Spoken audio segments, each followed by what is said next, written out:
আব্বা গতকাল হাট থেকে কুরবানি দেওয়ার লেগে কি বড় ছাগল কিনেছে। তোরা কুরবানি দিবি? আমাকে তোদের কুরবানির গোশত দিবি হবে? আমরা একসঙ্গে খেলা করি। হ্যাঁ, তোদেরকে গোশত দিবে।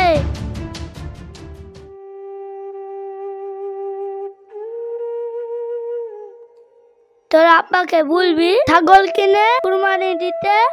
আমার আব্বার কাছে তো টাকা নাই, থাকলে তো দিত। এই যা সর, তোর সাথে খেলা করবো না। যা যা বাড়ি যা।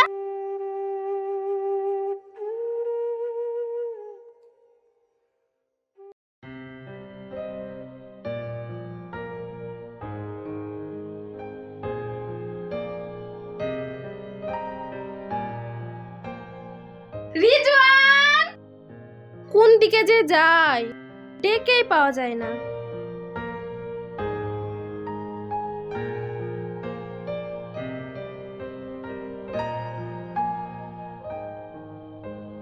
এদিকে বাপে মাঠে যাওয়ার সময় স্কুল যাওয়ার কথা বলে গেল। মা মা মা মা। কি হয়েছে? তোকে কেউ মেরেছে? না, তামিমদের কুরবানি দেয়, আমাদের কেন দেয় না?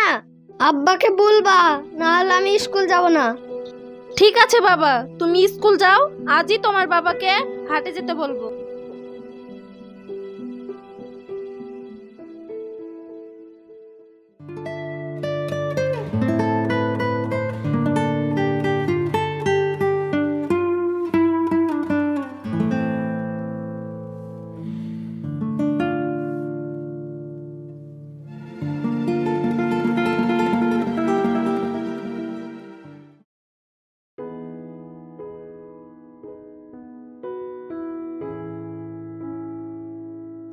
এবার আমাদের যা বড় কুরবানি নিয়ে এসেছে না, গ্রামে ওই রকম আর একটাও নাই। হ্যাঁ, আপনারা তো প্রতি বছরই বড় বড় কুরবানি দেন। কারো মতো আমাদের ছোট মন নাকি? ঘরে টাকা থাকবে কিন্তু কুরবানি দেব না।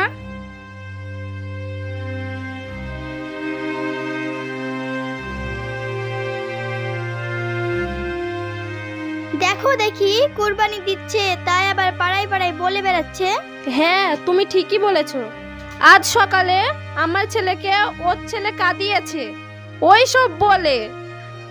আচ্ছা বুবু, আপনারা এবার কুরবানি দিবেন না? দিতে তো হতো, ছেলেটা বারবার বলছে। তা তোমরা দিবা না? মেয়েটার নতুন বিয়ে দিয়েছি, কুরবানি না দিলে মেয়ে জামাই এসে কি খাবে? আমাদের যত কষ্টই হোক একটা কুরবানি দিতেই হবে। আজই বাড়ি গিয়ে লোকটাকে বলবো। আমিও গিয়ে বলবো।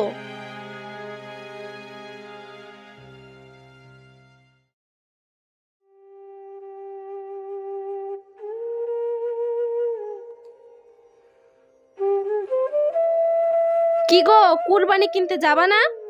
তুমি তো সবই জানো, এবছর আমার হাতে একটাও টাকা নেই, কিভাবে কুরবানি দিব? ছেলেটা বারবার এসে কাঁদছে কুরবানি কুরবানি করে। তুমি যাও, যেভাবেই হোক একটা কুরবানির ব্যবস্থা করো।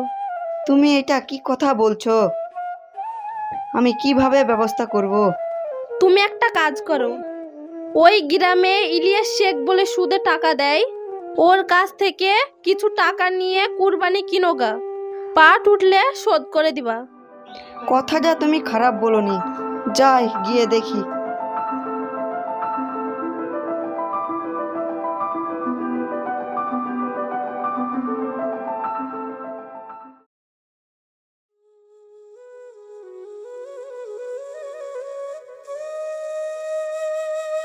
কি গো, কুরবানির চাঁদ ওঠার সময় হয়ে গেল, এখনো কোনো চিন্তা ভাবনা করছো না যে?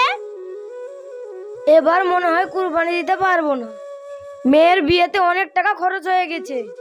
তা বললে হবে না, যেভাবেই হোক কুরবানি তোমাকে দিতেই হবে। নতুন কুটুম তারা কি ভাববে? যে যা ভাবে ভাবুক, আমার কাছে টাকা নাই। একটু থামো।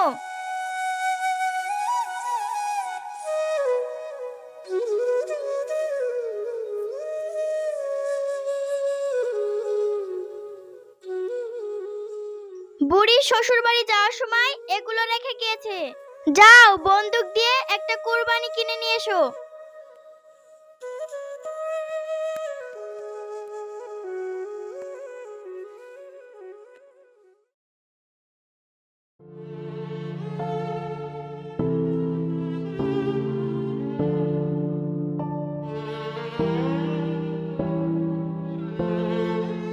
মা, ও মা, আমার খিদে লেগেছে, আমাকে খেতে দাও।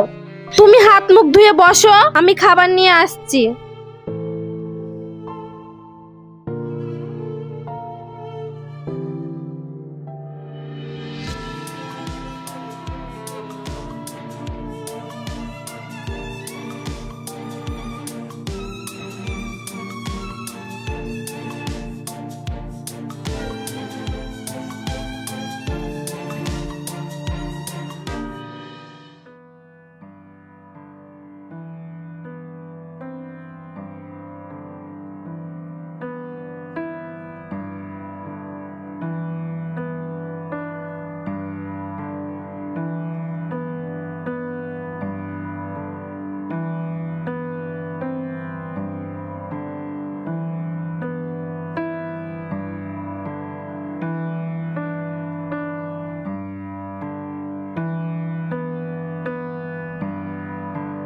মা, আমি এবার পরীক্ষায় ফার্স্ট হয়েছি।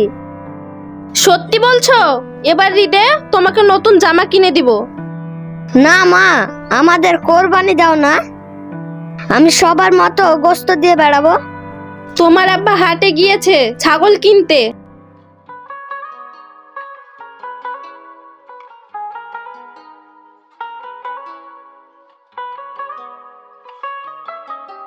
কি মজা, কি মজা, আমাদের কোরবানি দিবে। কি মজা, কি মজা, আমাদের কোরবানি দিবে। পাগল ছেলে একটা।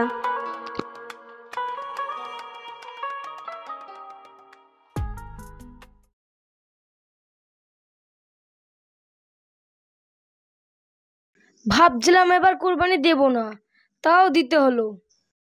আর ভাই, সে কথা বলো না, আমার ছেলের জন্য ঋণ করে কুরবানি দিতে হচ্ছে। তোমাকে আমি কি বলে যে বোঝাবো? আমার বউ নতুন কুটুম করে পাগল করে দিল। মেয়ের কানের বন্দুক রেখে এই কুরবানিটা কেনা, জানো? তাহলে আমাদের মধ্যে অনেক মিল আছে ভাই। আসসালামু আলাইকুম। ওয়ালাইকুম আসসালাম। ভালো আছেন ভাইজানেরা? হ্যাঁ, ভালো আছি। আপনারা যদি কিছু না মনে করেন তাহলে একটু কথা বলতাম। হ্যাঁ বলেন, মনে করবো কেন? আপনাদের কথা শুনে যা বুঝলাম তাতে দুইজনই ঋণ করে কুরবানি দিচ্ছেন। ভাইজান, ঋণের টাকায় কুরবানি দেয়া ঠিক না। আগে ঋণ মুকুব করে তারপর কুরবানি দিতে হবে। আপনারা নামাজ পড়েন? আপনারা আগে 5 ওয়াক্ত নামাজ আদায় করেন। নামাজ হচ্ছে আমাদের জন্য ফরজ, ফরজের পর অজিব, আর অজিব হচ্ছে কুরবানি, তারপর সুন্নত, আর সব শেষে নফল। বলুন ইনশাল্লাহ মেনে চলার চেষ্টা করব। ইনশাল্লাহ মেনে চলার চেষ্টা করব। আগামী ওয়াক্ত থেকে নামাজ পড়ার চেষ্টা করব ইনশাল্লাহ।